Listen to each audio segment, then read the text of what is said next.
Right. On this episode of the LPDS, we get into some Yankees offseason updates, some other MLB updates, actually, besides just the Yankees. I think that's all on the current event side. Oh, actually, we'll get some more LPDS universe updates in the junction. And then, of course, we got a pretty good Cage fact, in my opinion, as usual. All that's coming up right now.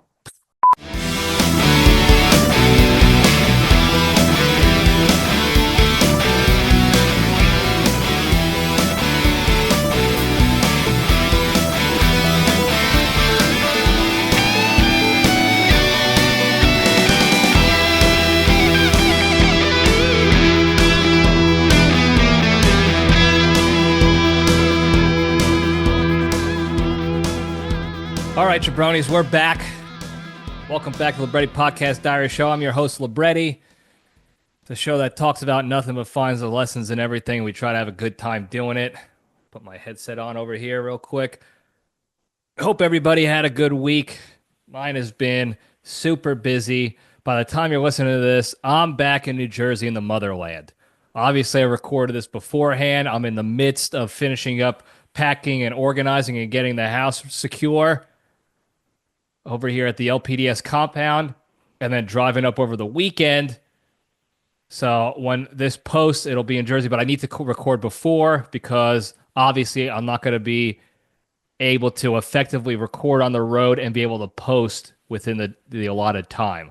I'll record on the road for a future episode, but not for this upcoming one that you're listening to now, obviously. Because if you're looking in YouTube land, I am at the LPDS compound in the studio. If you're listening to this, I am in the LPDS compound in the studio in Texas and not in my car or not in New Jersey at the time of this recording. I don't know why I'm explaining this. This is stupid. I'm already losing my mind. But it's been a busy week. A lot, working stuff, getting stuff, done for my jobs, training for other opportunities, prep work for other opportunities, taking my own little personal training, not fitness training, but I'm doing some online courses about marketing and some other stuff that I'm trying to get better at and learn about in life. So a lot going on. It's just hectic. This is always a hectic time to prepare for these road trips. It's a pain because these solo road trips, and I'm not complaining, and I'm not saying woe is me because I'm choosing to do this, obviously, and I want to be up there with my family for an extended period of time, but it takes, it's more than I thought. I think it's more than other people realize to do that. You can't just get in your car and go fill up the gas tank and be good to go. Technically you can, but it's not a good idea. Okay, I'm gonna stop overnight as usual because I don't want to do 24 straight hours. That's not safe. So I'm not doing that. Plus, I got the dog, so I gotta get his stuff ready. I gotta pack enough clothes, pack enough gear, pack snackies, healthy snackies. I get healthy snacks beforehand, ahead of time, so that when I'm on the road in the midst of hunger, I'm not succumbing to as much crap food as normally you would on a road trip. So I try to help myself out a little bit in that regard. Doesn't always work out, but whatever. Trying to prepare for that. Anyway, got a whole bunch of, stuff that I got done this week. Bunch of laundry, stuff I had to fix around the house. I just realized now that there's either a clogged pipe or a busted pipe between my kitchen sink and dishwasher. I think it's through the dishwasher because that's leaking somewhere now. So I will get that fixed when I come back. Obviously, I'm not going to be using the dishwasher or the sink, so it should be good to go until then. But that was annoying to realize that literally the day before I'm supposed to leave, I find that out. So that's great. But you adapt or die. If there's anything we've taught here, that we taught here, it's adapt or die. Just get in the mindset of, an unknown situation has popped up, a hurdle has popped up. Let's just immediately find the ways to solve that and get around that or get over it or get through it and learn and grow and improve from there. That's it. That's where our brain immediately goes. Relentlessly solution focused here at the LPDS. And I know you guys are too that are listening and watching. So that's what we try to do here. So I'll get that figured out. It's not really a big deal. It's certainly not big enough of a deal for me to do anything about it right now with, less than 24 hours before I'm out of here for a little bit. So whatever. Figure it out then. It's a dishwasher. It's a first world amenity. I could wash my dishes with a hose if I need to. So we're good to go. Anyway, a lot's been going on this week. In the baseball world, a decent amount has been going on this week. I still see people talking about the Soto thing, Yankees fans crying and whining and doing that.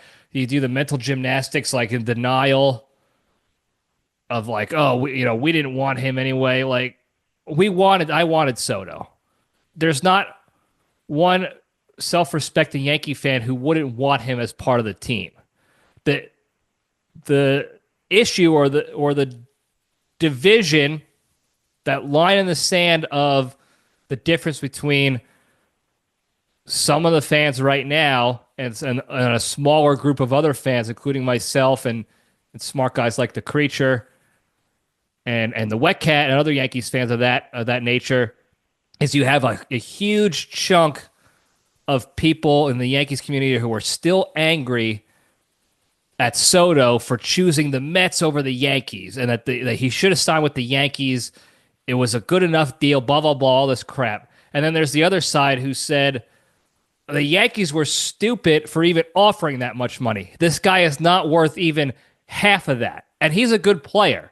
And this is where the problem comes in, because so many people on podcasts and shows and the internets have been calling him a generational talent. And I just don't think he is that. He is a really good player. But to me, the definition of a generational talent is that in this person's era of baseball, they're the best around. They might not be the greatest of all time. That's a different discussion. But they are the best around. Shohei Ohtani, generational talent. As much as I hate to say it, because he's a gambling cheater liar who threw his best friend under the bus, poor Ipe, rest in power. But he's a generational talent. Aaron Judge, you can argue, is a generational talent. The guy is 6'9", has no business being athletic at all, and he's leading the league in every offensive category basically for a couple years running now. Juan Soto, really good player. Well above average player. Not generational talent. Not the best in his era right now. In fact, if you're going off the analytics, if you're a numbies guy, you can look at the numbies. In his career, since leaving the Nationals, I don't know, how long did he play for the Nationals? 3 years? 1 year? 2 years? I don't remember. He's only led the league in 2 separate years in offensive categories. I think it was like 2021 or 22, one of those 2 years, and then 2024. And those categories were walks. He led the league in walks. He has never led the league in any other offensive category since leaving the Nationals. I don't know what he did at the Nationals. He might have led some categories, maybe for the rookies. I don't remember. But those are not the numbies. That's not the output of a generational talent. So, yes, you could be sad he's not on the Yankees. Absolutely. I love his offensive competitiveness. It's unrivaled for the Yankees, basically. I would love to keep that attitude at the plate for the Yankees. Again, I would love that. But the fact that they even offered him over $500 million is absurd to me. Absurd to me. So I'm not mad that the Yankees didn't get him. In fact, I would have been mad if they did get him for that much money. And people need to stop talking about it. Me included. We're no more talking about Soto as the big deal. What a waste. I can't believe we missed out on that. The Yankees will be fine. They'll be the same without him. In fact, speaking of Yankees updates, they just signed Cody Bellinger in a trade. They didn't sign him. They traded for him from the Cubs. Did they trade for him? I think they traded for him and got his 2 years remaining on his contract. I believe that was the deal with him. They signed Max Fried, the pitcher. Before we talked about that, and they just got Cody Bellinger, outfielder, first baseman. Probably play first base for the Yanks, I think. I don't know if they're going after any other specific first baseman, but I'm not mad about that at all. I don't really remember or know who they got rid of, who they traded away to get him. Hopefully it wasn't anybody super big. I didn't see any names, so I imagine it's not a huge, giveaway on the trade, but that's a good bat to have in the lineup. Hopefully they don't ruin him and make him just worry about home runs because he is a lefty. I hope they don't make him just care about home runs at Yankee Stadium. Because what I don't want to see is I don't want to see another batter with a 210 batting average, 30 home runs, 100 RBIs, 80 RBIs, and 200 strikeouts. That's not what the Yankees need. The Yankees have plenty of that. Okay? The Yankees need a good fielding first baseman and a guy who can hit, who's going to get on base and hit the ball and get runners on over in. Play baseball.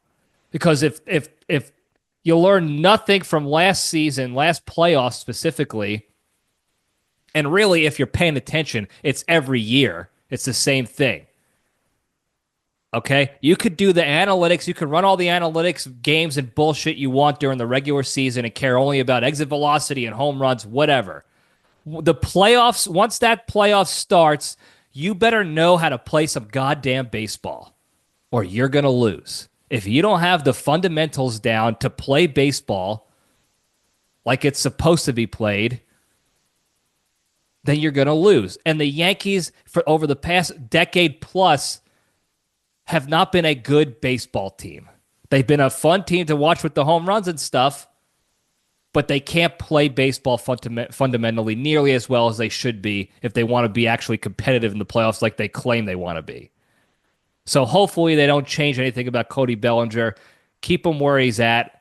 Let him do his thing. He's going to hit a lot of home runs at Yankee Stadium from the left side. So hopefully that goes well. They still have some holes. They got to close up third base gap.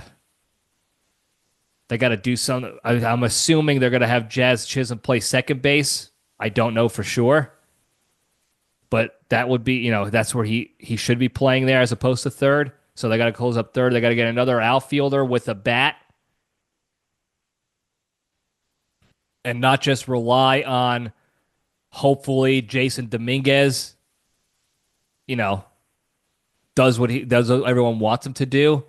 You can't rely on one guy. You can't put that much hope and pressure on one guy like that, like they're doing with Volpe, because that guy's crumbling. And that's another thing, too. They really should be looking for another shortstop, too. But I know in their heads, they got their guy. They got their next Jared Jeter. So don't even waste your time talking about the shortstop position. But Cody Bellinger, good pickup. Here's what's interesting. And I heard this from a friend, and I verified it on the internets, of course, because everything's true there, is Cody Bellinger's wife is Giancarlo Stanton's ex-girlfriend. Now, that's just baseball gossip. Got it. And who knows? I don't know I'm pretty sure it was not a situation where she left Stanton for Cody Bellinger and there's some bad blood there. It was more likely than not they broke up. Stanton and the girl broke up, and then eventually she crossed paths with Bellinger, and they fell in love, and now they're married. That's probably more what's going to happen. I don't necessarily think there's going to be any bad blood or issues in the clubhouse. But here's the thing. It's on Cody. Okay? Cody better not make it weird. Don't mention it.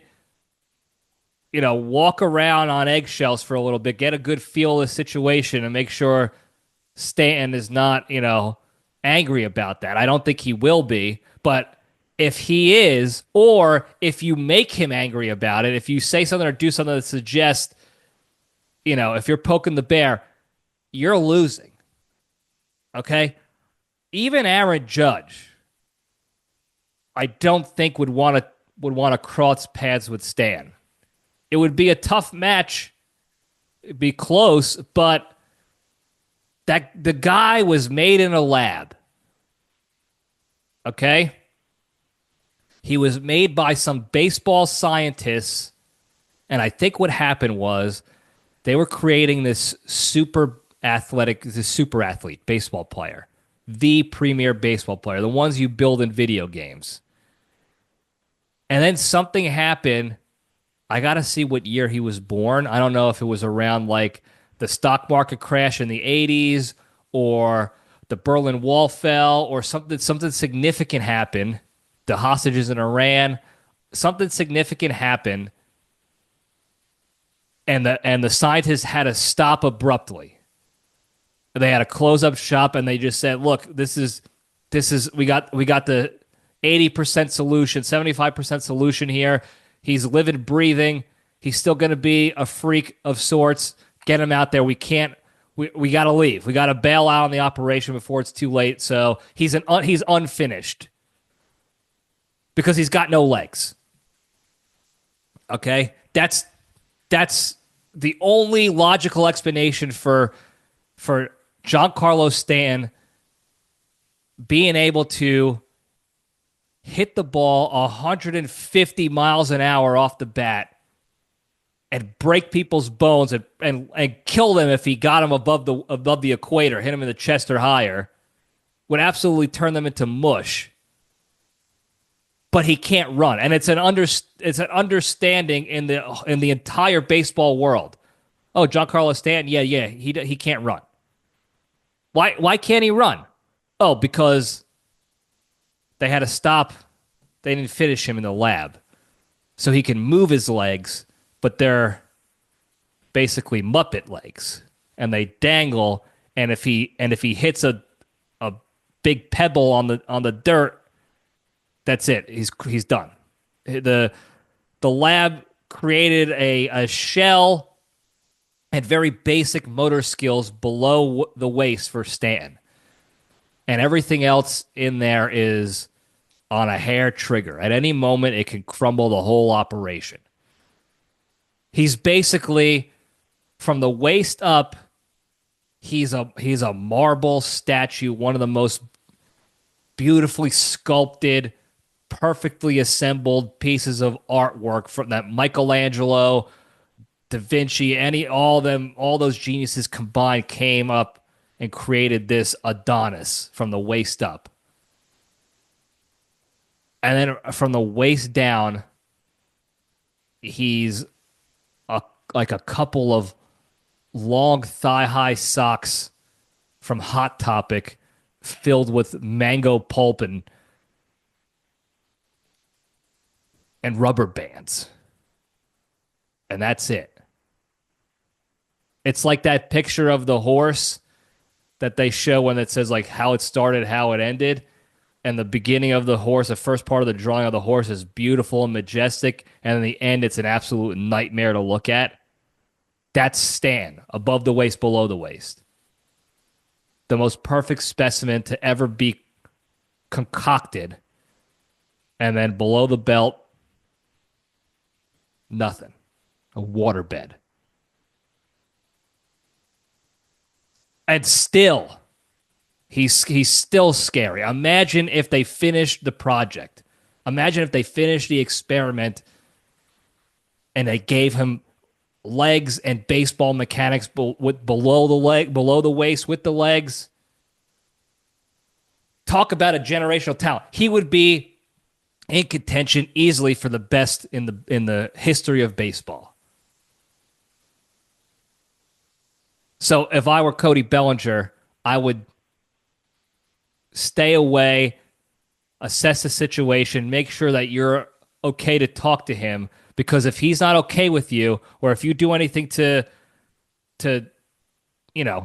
coax things, instigate, you're a dead man.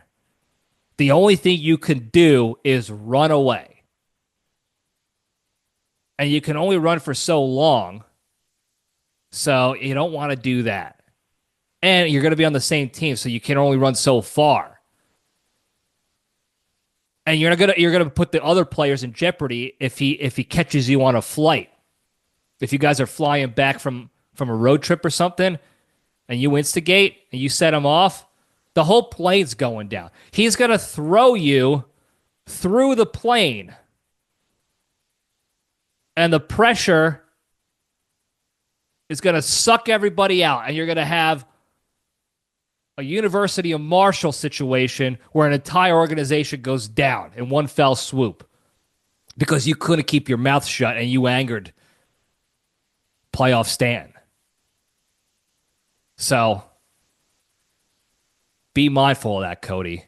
Be happy about the opportunity to play on this team, but don't anger the beast, okay? Because I got news for you. I'm siding with Stan here because I'm just too afraid of the consequences if I don't. Even though he doesn't know me at all. He will. He will find you if you cross him. So I'm not doing that. Anyway, moving on to other baseball news. Sammy Sosa, in one of the all-time weird moves I've seen, typed up and put out this public apology statement for doing steroids. Finally on paper admitting that he did steroids and apologizing, and then the Cubs welcomed him back to the organization. Now, I think that's the reason why he did that, because he wanted to be welcomed back to the family and be, his legacy as a Cub wanted to be there or whatever. I think that's what he did. That's why he did it. Otherwise, I don't know why he would do it. One, we already know, Sammy. Okay? I think you failed a test. I think he did. I don't know for sure. I think he did. You had the corked bat situation that was on national television. We all saw it happen. So, and you were playing the game in the steroid era. So everybody already knows you did steroids. Plus, you look like Neapolitan ice cream now with all the skin color changes and stuff. That's not natural, that's probably an after effect of steroid abuse, So we already know that. Number two, we don't care. I know there's some people still out there that care about steroids in baseball. And technically, here's the thing I'll say on it again, is it is cheating only because it's against the rules of baseball. Okay? It says no steroids, therefore you don't take steroids. That's the only reason why I don't like when players get popped for steroids, is because, you got caught breaking that rule. I don't have a problem with steroids, though. If you use it correctly, I think it should be legal. I think performance-enhancing medications should be legal in baseball so they can actually play 162 games and give the people what they want. This is a business, after all. You want to give the people what they want, and you could do it in a healthy way that's not going to affect your health and wellness in the future negatively. So I'm mad he cheated for that reason, because I don't like the idea of breaking rules, but I think the rule is stupid, personally. But nobody else cares. Nobody really cares otherwise. In the steroids era, nobody cared. When him and Mark McGwire were single-handedly, the two of them, not really single-handedly, but were bringing back baseball with their home run race, Nobody's looking back on that and saying, "Oh man, they really ruined that timeline." Now that era of baseball, I hate it now. I loved it in the moment; it was the greatest thing I ever saw. But now looking back, I don't like it because they found out that they did steroids. No, nobody's saying that. And again, the only people who are mad about the steroid users and saying, oh, you're a cheater and steroids is bad and you shouldn't be doing it, they have a chip on their shoulder because they think that if people weren't taking steroids, they would have been a pro as well. And 99% of those people are wrong. They just can't let go of the fact that they didn't make the show and somebody else did. And they're going to blame anybody who used, well, they used steroids. That's how they got in. Not the case. Sorry, I hate to burst your bubble, but I will disagree with that 100% of the time. All steroids does is increase your rehab rate of muscles, your recovery rate, so that you can work out every day and actually gain strength and muscle mass that way. Now, if you're a good player and you have good fundamentals, that's the advantage is that you're going to get stronger and you're going to also be able to train every day. And with your good fundamentals, you'll be able to hone those skills even better because you could do it every day. That's the leg up in steroids. But if you suck, you're just going to be a strong guy who sucks. Or if you don't work out and train and you just take steroids, you're just going to be fat. So it doesn't make you a better athlete or better player. It provides you the opportunity to recover faster and train every day to perfect your skills that way. Look at Brett Gardner. I will go to my grave saying that he took steroids. There is no doubt in my mind that guy was on steroids. One, nobody cared because he was not an impactful player. Nobody, okay, take it. Nobody gives a shit, dude. You're not doing anything. Okay, he also didn't have enough, it's not like he went from 12 home runs to 60 home runs. He went from 12 to 20 home runs. It didn't do anything. It made him way bigger, and his head got huge. He had Barry Bonds' head. But because his swing mechanics sucked, and he threw like a bird, and he was stupid on the base paths, all it did was make him stronger. So maybe a couple more balls that he happened to connect with went over the fence. That's why he went from 12 home runs to 20. So we're talking eight more balls went over the fence because he got stronger. He was able to work out every day and get bigger and stronger. But his swing sucked. He swung like a rusty gate. He threw like an idiot. He is the perfect example of proof that steroids does not make you a better baseball player. He was just, and all he was able to do was get bigger and stronger, and because it seems like he didn't abuse it, he didn't get as many injuries. But if you abuse steroids and you don't use it right and you don't work out with it, you actually get prone to more injuries. Ken Griffey Jr. I know certain people are not going to like that. Griffey Jr. took steroids. Sorry. I loved him. I love Griffey. But he's an example of when you take steroids and you don't work out every day and you don't train and you don't take it properly, you get injured all the time. So back to Sammy Sosa. Nobody gave a shit that you took steroids, and also everybody knew you took steroids. So we don't understand why the apology 25 years later or whenever it was, 20 years later, but I guess thank you for finally admitting it. Again, I think it was because he wanted to get back into the Cubs' good graces so he can be part of their Cubs Hall of Fame and whatever. I don't know. But he should have been anyway. He put the Cubs on the map, okay, before they finally snuck away with a World Series in 2016. Before that, the only thing that the Cubs had was Sammy Sosa. Nobody else gave a shit about the Cubs otherwise. He put them on the map. And then when he ran out there with the little mini American flag after 9/11, you're forgiven, dude. I don't know, like the baseball, the stupid nerdy Hall of Fame voters, the fact that you're not voting that guy in for that alone, shame on you. So thanks for the apology, Sammy, but I personally didn't need it. I don't think anybody else really needed it either. You're forgiven. Love you. Stay healthy. Stay strong. Follow the big three. All right, moving on. Very quick reminder. I put it up already. I'll put it up again this week on my Instagram, and it should pop up on Facebook too. Road trip questions. So if you didn't get to this round that I put up, I'm driving back, so I'm going to be on the road again.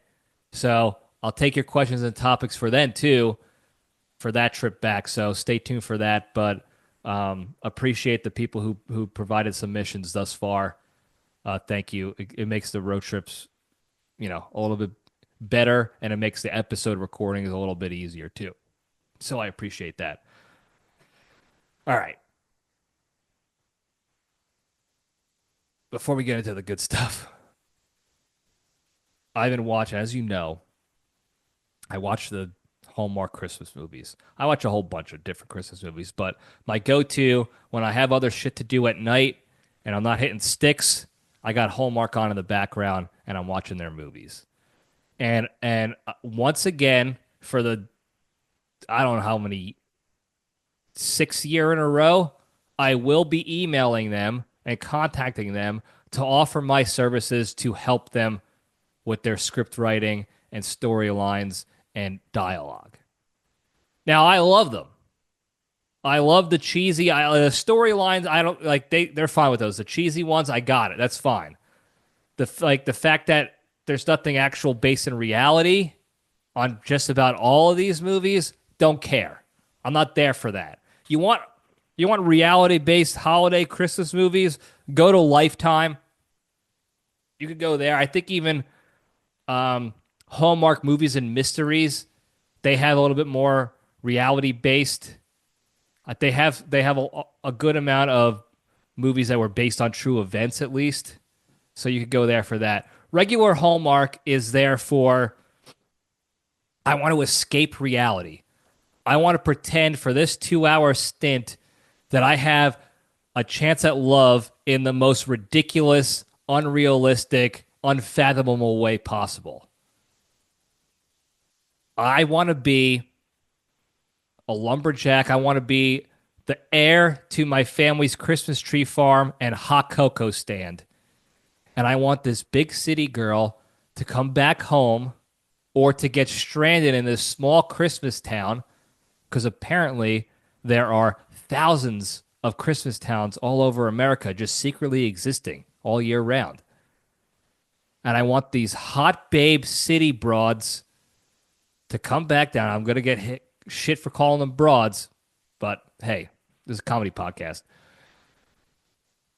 I want them to look at me swinging my axe, helping grandma out with her tree and tying it to her car. And I want her to fall in love with me instantly. And then I want to go on Christmas adventures with her, all leading up to Christmas. I want to go to the market. I want to go to the gingerbread house competition. I want carolers to come and get within 5 inches of my face and sing as loud as they can at me. And I will gladly give them tip money. And I want to drink nothing but eggnog and hot chocolate and coffee out of empty cups the way they're shaking them around. I want to do that for 2 hours straight. And then I want to have a very small amount. When we're about 80% through the love story, I want to have a small amount of turmoil that comes from absolutely brutal leadership tactics, terrible communication, not listening, just making an assumption based off of rumors and half-truths. And then I want to come back in the 11th hour and realize the mistake, and then I want to end my time with true love that's going to last forever with a person I only met 3 days prior. That's what I want to happen in that 2-hour stint. I want to go through all the phases of love that don't happen ever in real life.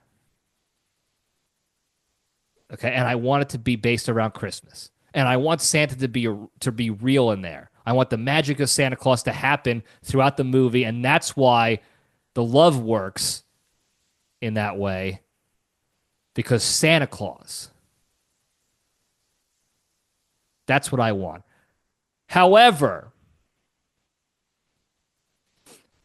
we could do better with the dialogue and the script writing, people. Keep the same bullshit stories. Fine. I love it. But we could do better about the words being spoken in the scripts, in the dialogue. Specifically for the Hanukkah-themed movies. I don't know what's going on with my video. It's really pissing me off right now, though. Anyway, god damn it, it broke again. Lately, what are we talking about? Lately, Hallmark has been adding their little diversity movies, we'll call them. They're checking boxes. I don't care. I still enjoy them. They're fine. There's nothing like I want to see a movie about Hanukkah and their holiday hijinks. I want to see Christmas with the Sings about Christian Indian people from India doing Christmas. They have that movie out there. I have to watch the whole thing. I wasn't able to finish it because the one time I was able to catch it after the premiere, it was on too late. I had to go to bed. It was a school night. I want to see that. That's great. But here's the issue with those movies. The Christmas ones, you could tighten up the scripts a little bit. They still are a little like too grossly stereotypical with the way they're talking and the buzzwords that they use.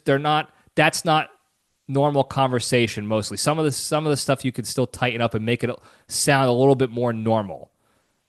Now, I realize the storylines are ridiculous, but you can make them more realistic, sort of, if you tighten up your dialogue a little bit in those. But that's fine. If you don't want to, you don't have to. I would focus on the other holiday movies, the Christmas with the Sings, Hanukkah on the Rocks, Hanukkah on Rye, whatever the ones you want to call them. Anything with the Jewish demographic, the Middle Eastern demographic. I guess India's Asian. Is it considered Middle Eastern? I don't even know. I'm not good with geography. I'm a dope in that regard, so forgive me for that. But you have to bring in experts to help you with that. Because anytime there's a Jewish person in any of these movies, not just the Hanukkah-specific ones, but the ones that do a little crossover, for instance, the movie Leah's Perfect Christmas, good movie. I like the gal who played Leah. She had a bit of a honker on her, and I kind of dug it.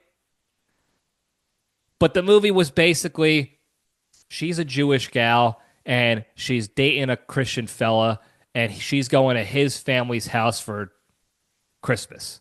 And it's her first Christmas because she's obviously Jewish, going over there, blah, blah, blah. The beginning of the movie is with her family. They're doing Hanukkah.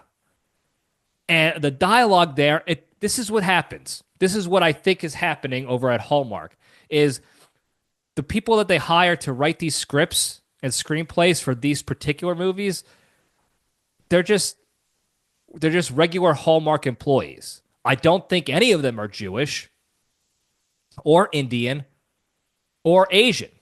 There's a couple of Asian-themed movies out there as well. I think they're just the same white bread Hallmark writers that they have for every other movie.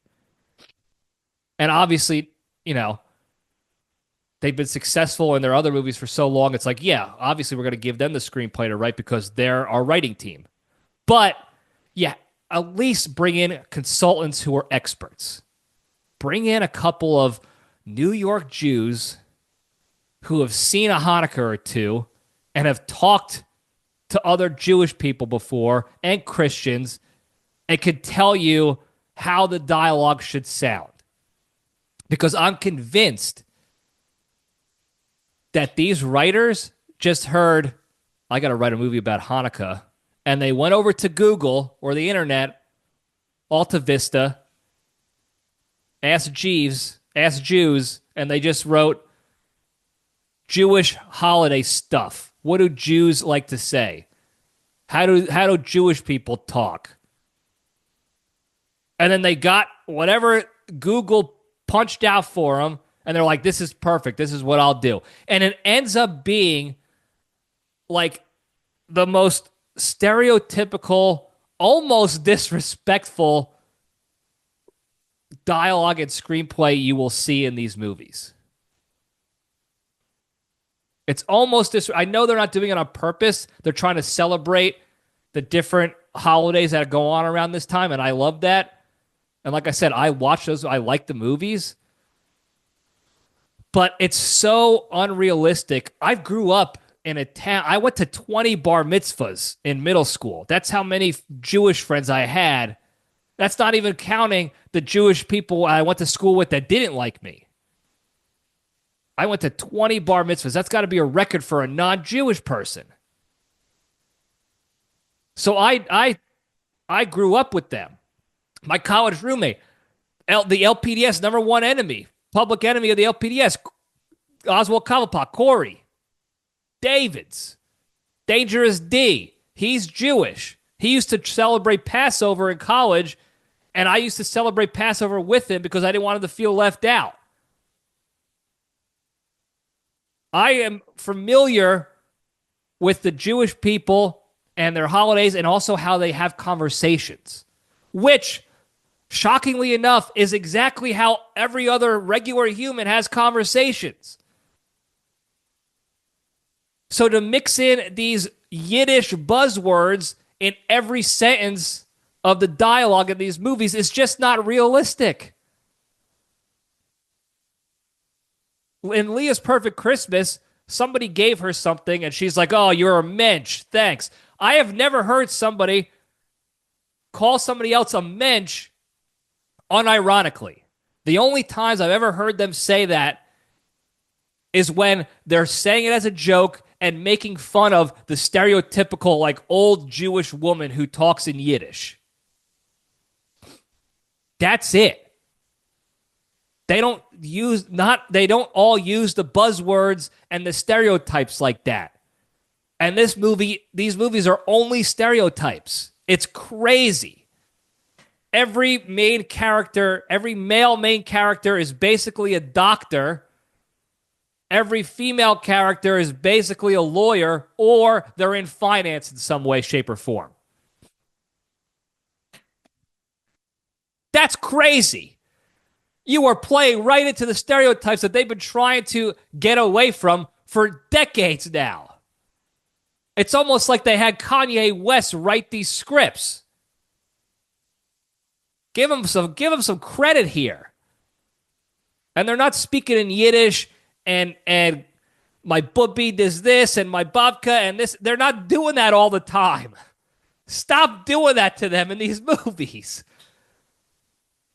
They're good. I mean, the storylines are good. They're fun. But we gotta do better with the dialogue, folks. That's why I gotta email them. Don't get me started on the Indian one. Stereotype City. It was unbelievable. Again, a couple of whites Googling Indian stereotypes. Brutal. Asian stereotype. They need to bring in experts. Bring in a couple of Jewish fellas and gals from Brooklyn or the Bronx or wherever, the financial district. Bring in a couple of Indians from Parsippany, New Jersey. Bring in some Asian folks from wherever they're at, Harvard. Pay these people a lot of money. Bring them in and be like, help us.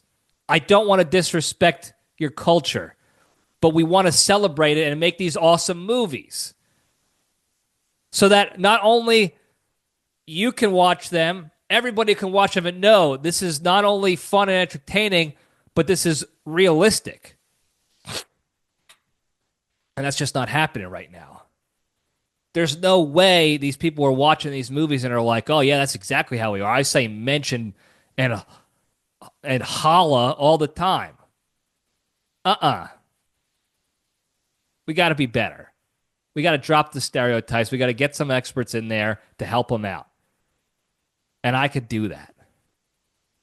And if I can't do it, I have a team around me in the LPDS universe that can do it. We will bring the improvements needed. We will bring the solutions you guys need. And that will elevate your movie game. It's already tops. It's the premier Christmas movie channel. Okay, so instead of half-assing it, this is what happens, the seduction of success. This is what I talk about with my business mentor. They got success, so much success from their Christmas movies, they stopped, they forgot how they got to that success. They forgot the process of finding out how people talk in these situations and stuff and how they interact and what their culture does and this and that. They forgot about that because they saw success and they thought they think they could phone it in now, and you can't phone it in. You got to stick to your process. And that process is bringing in experts to help out with these projects to ensure that they're always going to be top tier. So I will email them again. I will let you know. I have yet to get a response from them in the years that I continue to email and reach out. One of these days it will work. Hallmark, please, I'm begging you. Hit me up. Anyway, that's all I got to say about that. Now we can get to the good stuff finally. So let's step into the cage.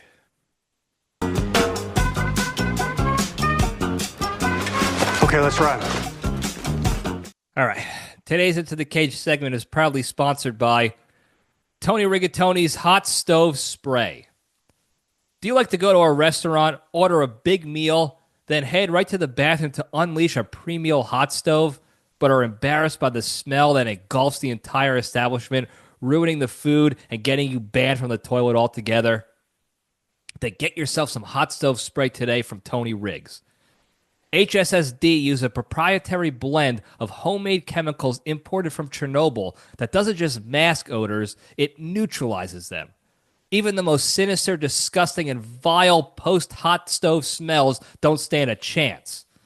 So to feel better about defiling a public toilet by eliminating the foul stench with Hot Stove Spray today, visit www.blastoff.com. If you use the promo code DUMPY, you'll get 29% off your can of spray.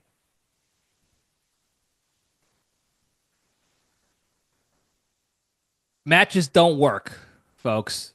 Waving your hand like this is not going to do the trick when you're taking a hot stove. So get something that actually works. It neutralizes the odors. It breaks up the chemical makeup of the odors in the air. And you won't embarrass yourself taking mega dumps before a meal in a restaurant. Anyway, the Cage fact. Back in 2012... Nic Cage was set to do a movie. I forgot who the director was. Pretty well-known guy, I guess. I don't know. Set to do a movie. It was a musical movie. So acting, singing. It's a musical on film called Frank or Francis, starring Nic Cage with Jack Black as the co-star and other top billed actors, including Steve Carell, for this movie. The storyline was about like some blogger in the internet age, in the blogging age, and this and that. I don't know what the hell it was all about. But it was a musical movie with Nic Cage, Jack Black, and Steve Carell. And the only reason why it didn't get published or get made is because they didn't have any money. And they couldn't get the funding in time before the production company put the kibosh on it and added the script to the archives with all the other shit that never got made and never sees the light of day anymore, like the Ark of the Covenant. Now, I'm just imagining we talked about a musical already, a Nic Cage musical, when Miley Cyrus said she wanted to do a musical version of Mandy. But now imagine Nic Cage in the musical. Actually, the creature brought that up about the Miley Cyrus movie. Is like, I would rather see Nic Cage play himself in that musical version. Well, we almost got it with Frank or Francis. And it would have been Nic Cage singing and dancing and acting alongside Jack Black singing and dancing and acting alongside Steve Carell singing and dancing and acting. Steve Carell might be my number 2. And I've talked about this before. He might be my number 2 all time next to Cage. So imagine them not just in a movie together, but in a musical movie together. And as much as I hate musicals,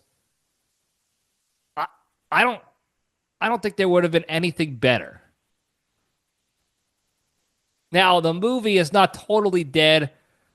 The writer and director, whoever wanted to do it, says he still considers bringing it back to life, but it's not, there's not even rumors of like, oh, we're trying again. It was like, I would like to do it, but we'll see. So I don't think it's going to happen, but just imagine if that movie got made. It would have been incredible. Anyway, that's the Cage fact. All right, moving over to the junction. We'll spin the logo up. I need to tell you a story that has a very bittersweet ending. It's really more so like an update. It's not a story. I need to give you an update, and it's a little bittersweet, with potential to not be bitter, with potential for ultimate victory. As you know, I'm packing up this show and going on the road to the motherland in New Jersey. As you also know, I have my tomato and pepper plants. So this week I had to take those down because I'm not going to be here for a little while. And there's no sense in having someone, they needed to go down. That's long and short of it. They need to come out of the ground. I also needed time for the ground to get, nourished, if you will, so I can replant in the new year.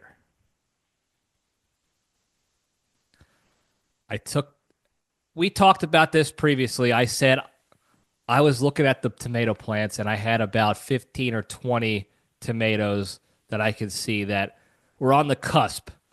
They weren't turning ripe. They weren't turning red, but they were green.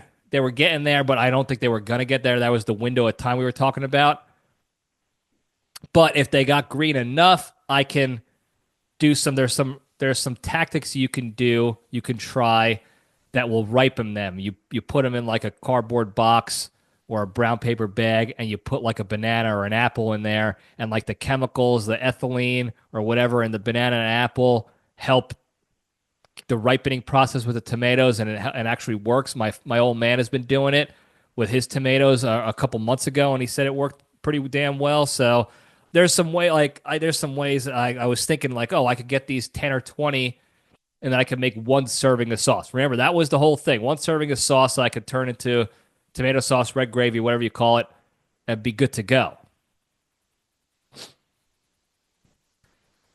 I pull these plants out. I'm going to give you the method. This is the method to the madness. I pulled the plants out of the ground, one cluster at a time. Now, as I mentioned previously, if you paid attention or if you listened to this in the past, the mistake I made this year was I had these clusters of plants too close together. Because when I planted the seeds, I planted a bunch of seeds in each little individual pot so they could grow. Because if you just plant one seed, you're taking the chance that if it's not going to grow, then you're screwed. What I should have done was when these clusters started growing, I should have separated them when they were small. So it was just one plant. The separation was there between the plants. I didn't do that, so I had 6 clusters of about 5 plants in each cluster. And that created at the top where they were flourishing a jungle where they were all intertwined and clumped together and you couldn't see inside. So I couldn't even really pick the tomatoes that were on the vine because I could barely see them on the plant. So my method was I will pull out the clusters one at a time.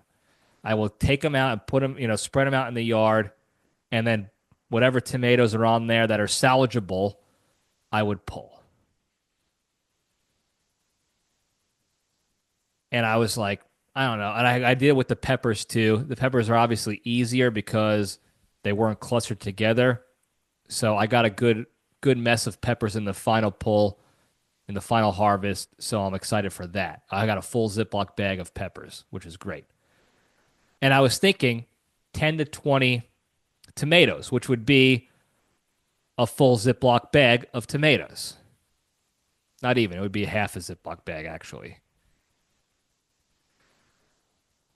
I get to the first clump. The first cluster I pull out, I spread out. I got 50 tomatoes on that plant, on that cluster. Most of them still green, a couple reds hidden in the jungle. And I start almost panicking because I'm thinking this is going to take 15 minutes, pull out. I'm only grabbing 10 tomatoes, 20 minutes to pull out everything, 30 minutes tops, and I'm out. I can discard everything else and be done with it. I'm pulling clusters out, and the tomatoes are falling off. Tomato after tomato after tomato after tomato. And I'm filling up containers. And I go to the next cluster. And there and in each cluster there's some dead plants in there too. Because I stopped watering a couple days ago. And they're still falling. I'm still pulling them out. Tomato after tomato after tomato. Again, most of them green. This is where the bittersweet part comes in. Okay? Most of them green. 6 clusters I had of these. An hour of pulling, taking the stakes out, separating, grabbing the usable tomatoes to help to try to ripen up. Remember when I said, this is not a brag. This is more of like a shocking surprise. A happy surprise, I meant to say. Because obviously it's, I'm happy about it. It's a pleasant surprise. That's a term, happy surprise, you idiot. This is not a brag, though. I was expecting 10 to 20. We talked about it. 10 to 20 left. Easy, Randy. When I tell you I have over 100 green to almost red tomatoes, I might even be lowballing myself in that. And I'll post the pictures up here, if I remember. Hundreds. Bags of tomatoes. 3 full Ziploc bags. This big, this wide bags. If you're looking in YouTube land, this wide, this tall. Filled those Ziploc bags, the gallon bags that have the wide bottom to stand up so you could fit more crap in there, filled to the brim and overflowing. I didn't even get to keep all the tomatoes. There was still at least another 100 tomatoes that were small green ones on the vine, on the plant, that weren't even ready to be picked at all to try to ripen up. They were new. They were still growing, all hidden in the brush in the jungle this entire time. Hundreds. I've never seen it before in my existence of gardening. Even my old man, and this is not a brag for me. This is not a dig on him, because we've had great years of tomatoes, and he's had a ton of tomato plants around in his garden. I don't even think he could say he got over 100 tomatoes in a single harvest. Now, again, we're talking 6 clusters of 5 to 6 plants in each cluster that got tangled together. So 6 times 6, that's 36 tomato plants. You get 10 tomatoes on each plant. There you go. And I promise you, there was more on each plant that I couldn't pick off. I was Tony Tomatoes. I am the tomato man now. I was talking to myself out loud as I was pulling these out. Even when I was digging out the cluster, the roots of the plants to pull them out and get the stuff out, they were dropping on my head and dropping on the ground. I was like, I can't believe it. Look at all this. It's Tomato City. I am Tony Tomatoes. I am tomatoes. That's what I have become. I can swim in tomatoes. I can fill my tub up, at least the bottom layer of my tub, with tomatoes now. It is unbelievable. I've never seen anything like it in my life. And I was jumping up and down. I'm dancing. The dog's looking at me like an idiot. I'm sure my neighbors could hear me. I'm saying out loud, I'm Tony Tomatoes. Nobody gets tomatoes like Tony Tomatoes does. I don't even know why I was calling myself Tony Tomatoes. My name's John. But in that moment, for that hour and a half, I was Tony Tomatoes. I was Paulie Peppers when I was pulling all those peppers out. And I was Bobby Bay Leaves because I have a bay leaf plant I forgot about. And that thing is flush with damn bay leaves that I don't even use, but my mother does, so I picked some for her. And I'm saying this shit out loud. I couldn't believe it. I couldn't believe all the tomatoes on this plant. All the hard work. All the stories and the updates and the turmoil that you guys had to endure for months now, for the entire year basically, and for years prior. It was all coming to fruition. Tomato after tomato after tomato, dropping off, pulling off. Every time I thought I was done with a plant, I would pick it up and another tomato would pop out for me. Ready to rock and roll. And I'm jumping on, I'm running around my yard. I'm taking the plants, the empty plants, and I'm bringing them to the other side of the yard. And I'm saying, you are fucking Tony Tomatoes. Nobody tomatoes like you, tomato. Nobody. You are tomatoes. And people like the wet cat.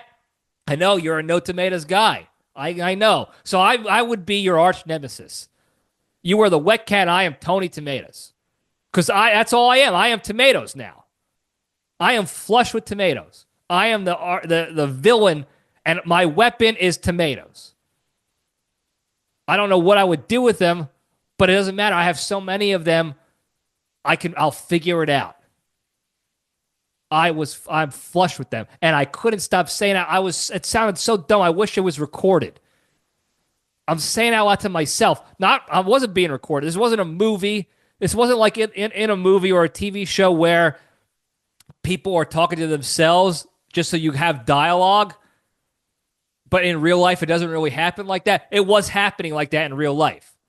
I'm pulling tomatoes and I'm saying, son of a bitch, you did it. You did it.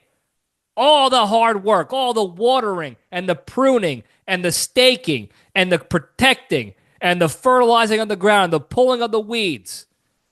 And just when you think you're going to get nothing but a spoonful of tomato sauce out of it, you get every tomato in existence. You become tomatoes. You son of a bitch. And I kept saying that. So I kept saying, I couldn't believe it. I was like, I can't believe this. I can't believe this. More tomatoes. I am tomatoes. I kept saying out loud, I am tomatoes. And the bittersweet part of it all, the bittersweet of it all, is if I just planted them on Texas time, early on in Texas time,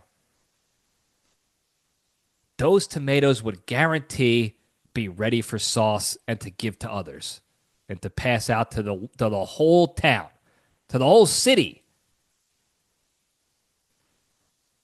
But now they're on life support.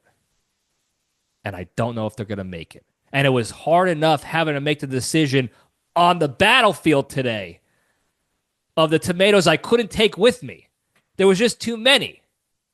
I was Oscar Schindler. I wish I could have saved more.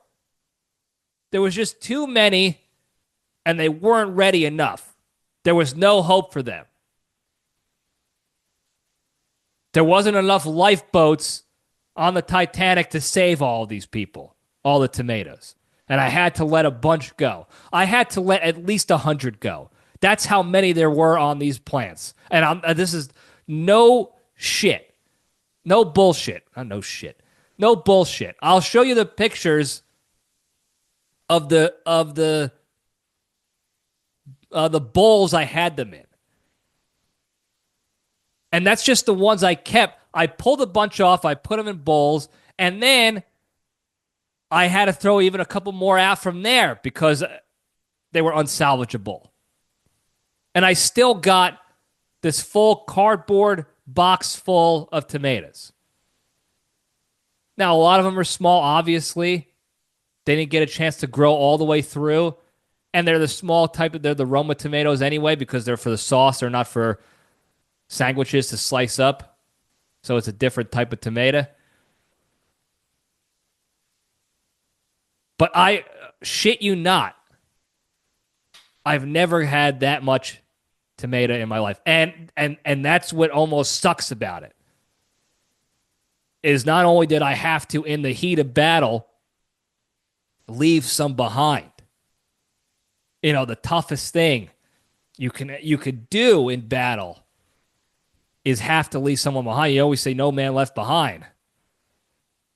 But when there's no hope, when they're dying, and their legs are cut out from underneath them, and they're bleeding out, and they tell you, go, or the whole platoon is going down. You have to go. And you go. It's the toughest thing. And that's what these tomatoes they had to make the ultimate sacrifice. They said, listen, we started too late, Tony. We started too late. You did what you could. You're the Oscar Schindler of tomatoes. You did what you could. Save the rest of them. If you come back for us, we're all going to die. You need to save the rest of them. And hundreds went down. And there are still hundreds that I don't know are going to make it. And that's the sucky part of it all. But you have to remain positive. We have to remain hopeful. We had them on life support. They're in the ICU right now. They're back at home base. The medics are tending to them. We're trying to get them ripe and ready for sauce. And if this happens, let me tell you something, folks. If we make this happen, if we make a pot of sauce out of these tomatoes, Tony Tomatoes is going to go down in the record books. They're going to name a medal after him. I don't know what it's going to be called, but they're going to there's going to be an award named after Tony Tomatoes and what he did this entire year, cultivating and preparing and sticking to the process and doing what he had to do day in and day out. And on the surface, it looked like nothing was coming out of it. It looked like a failure. And then when you just dig a little deeper and get through that jungle and that tangled mess, the Garden of Eden, the literal Garden of Eden is right there for you. And we still might not get to enjoy it. But we're hopeful. We're hopeful. And I'll show you the picture. I posted the pictures up. I'll post them on the Instagram. So in case you're listening to this, you can see it on the Instagram as well. Imagine this is I gotta stop doing this, but this is what happens when you go to war. You just constantly reliving the pain in your head day in and day out. But imagine if we started a little earlier and we had the time And it's not just because I went up to Jersey. It's the winter is here. The cold weather, the tomatoes can't survive in under 50 degrees.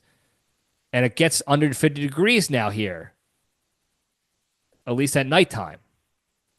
So this was the time. It had to be done now. Again, it hurt to see those fallen tomatoes go. But it would have hurt even more if I waited longer, if I waited too long and they all died. Everybody would have been lost. Now there's some hope. There's some hope, and there's also a game plan for the future.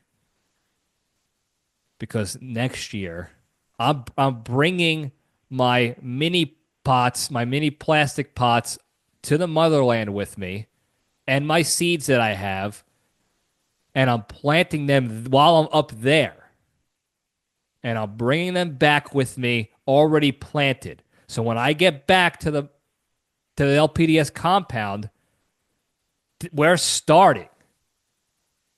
Okay? We're getting those things already up and running. We'll have the UV light on them while the weather is still colder at night and they're not ready to be put in the ground. I'll be fertilizing the hell out of that plot of dirt again. And we'll be ready this time. And we'll spread them out appropriately as well. And we're gonna do it. We're gonna get it done.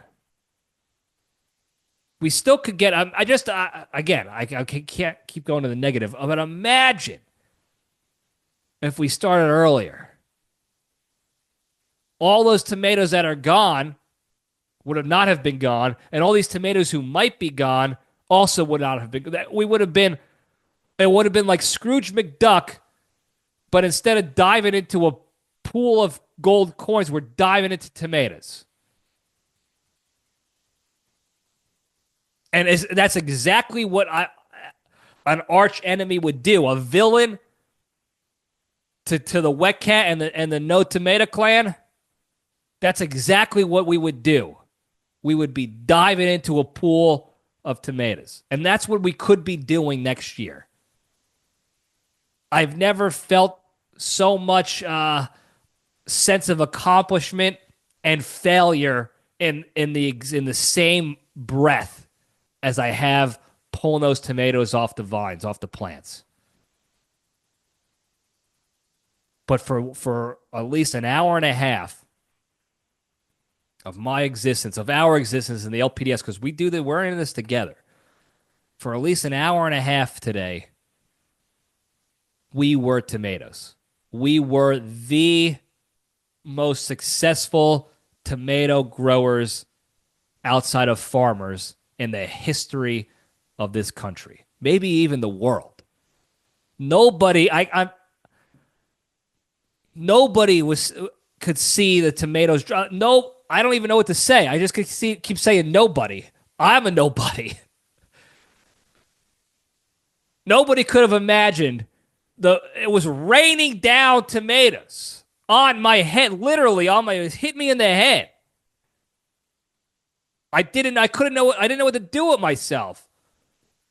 I almost cried, which would have been, on brand for me lately the past couple years, getting emotional over little things, which I'm not mad about. But I almost had to stop and cry. I sat there like that John Cena meme where he loses and he sits there and he's like just smiling like, I can't believe it. If I find a clip, I'll try to put it up on, I'll try to clip it in here so you can see what I'm talking about. Where he's sitting there, he's just like, God damn. I did it, but I didn't do it. Because it was proof that what we were doing was working. We did it this time.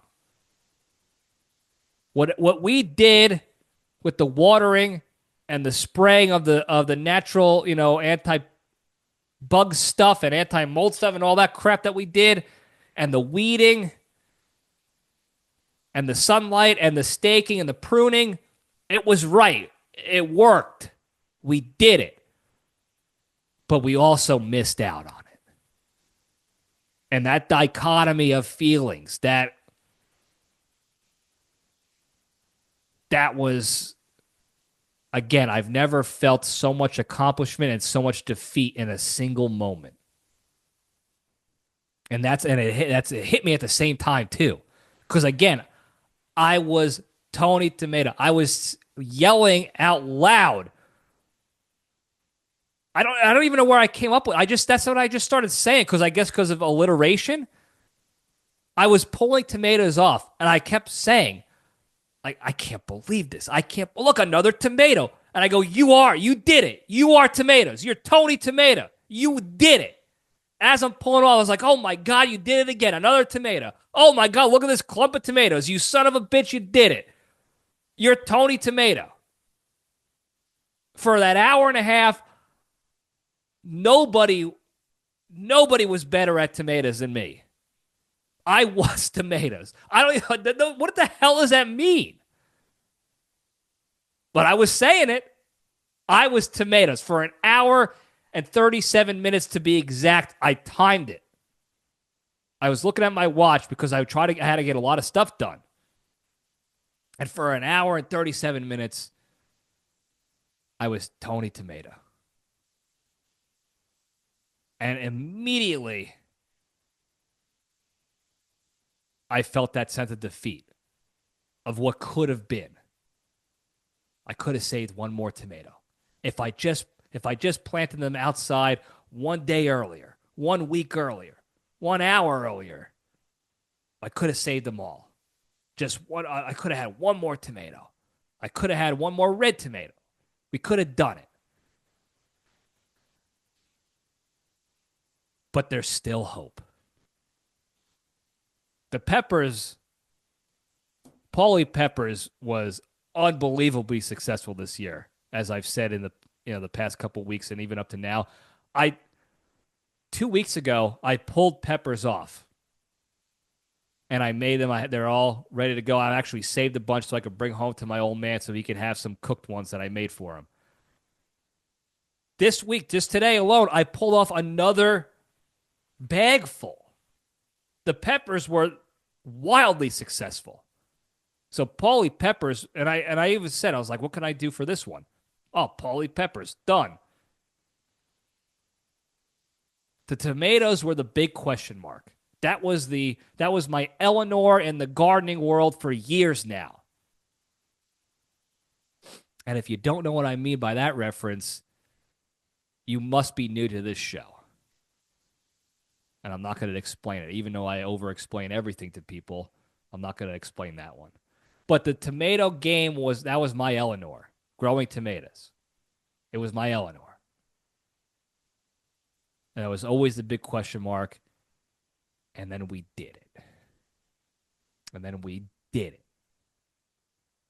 An hour and 37 minutes of the most nonsensical, celebratory defeat that you could possibly imagine. Because as soon as I was done celebrating, that's when it hit me. I'm literally sitting on the ground in my yard.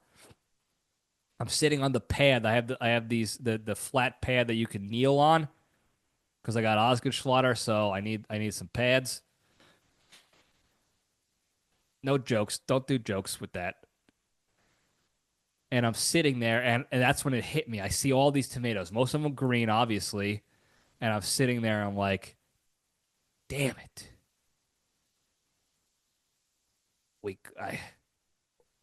What if we just planted a week earlier? God damn it. Look at all these tomatoes with some possible hope. Just imagine if I just planted a week earlier. If I just started a week earlier.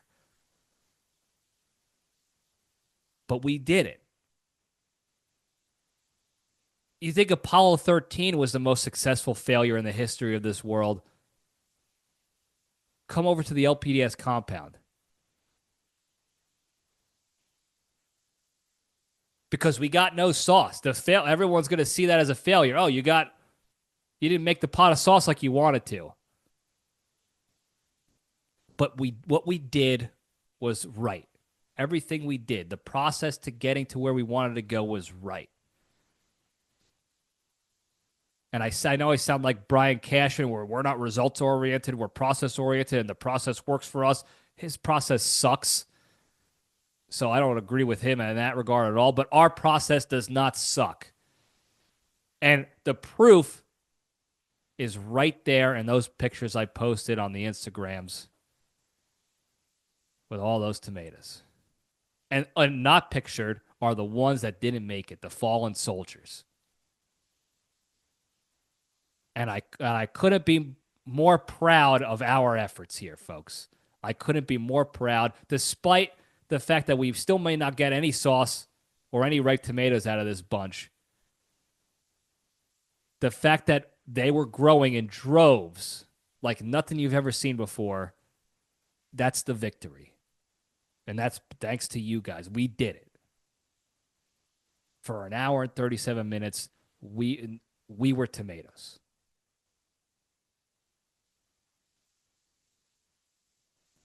And that's all I have to say about that. Before we go, very quickly, the big three, the three pillars to staying strong and being a better, happier, kinder, less stressed, healthier, more genuine human being and spreading that positivity and goodness to all those around you and throughout the land. Number one, exercise every day. Do something to focus on your fitness and health, physically, mentally, or emotionally. Number two, the hardest one to do, don't be a shitty person, be a kind person. When the opportunity arises to be shitty and negative, whether it's in response to somebody who you think is deserving of that negative response, or you just want to put out some negativity for whatever justified reason you have in your head, take the LPDS step back, detach from those negative emotions, and just omit yourself from the situation and don't do anything. And by doing that, you're going to be minimizing the negativity and shit going on in the world around you, and you're going to allow yourself the capacity to focus on more positive, productive things with your lives. But it's very difficult to do. I struggle with it every day. So, I get it. Number three, the most important one that will make number two a lot easier, be genuinely thankful and grateful for all the good you have in your lives. And it's a lot easier to do that if you take the time, a couple seconds throughout your day, to just think of one thing that's good in your life. And then think about what your life would be like without that thing and how shitty it would be. And that puts you immediately in a state of gratitude. And the more you do that throughout the day, the more time during your day you're going to be in a state of gratitude and being thankful, as opposed to taking advantage of things, taking things for granted.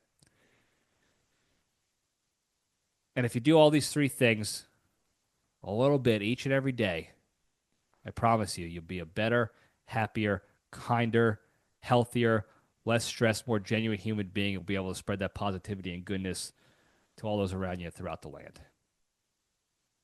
Thank you guys again for tuning in. Don't forget to like and subscribe and put your notifications on and tell your friends and enemies and hit that hotline, 202-670-1114. Haven't gotten any calls the past week. That's okay. Remember to call if you can. Call it if you have anything you want to talk about. You can even keep it anonymous. It doesn't matter to me. Call from a burner line. I don't care. 202-670-1114. Thank you guys again. I love you all. Stay strong.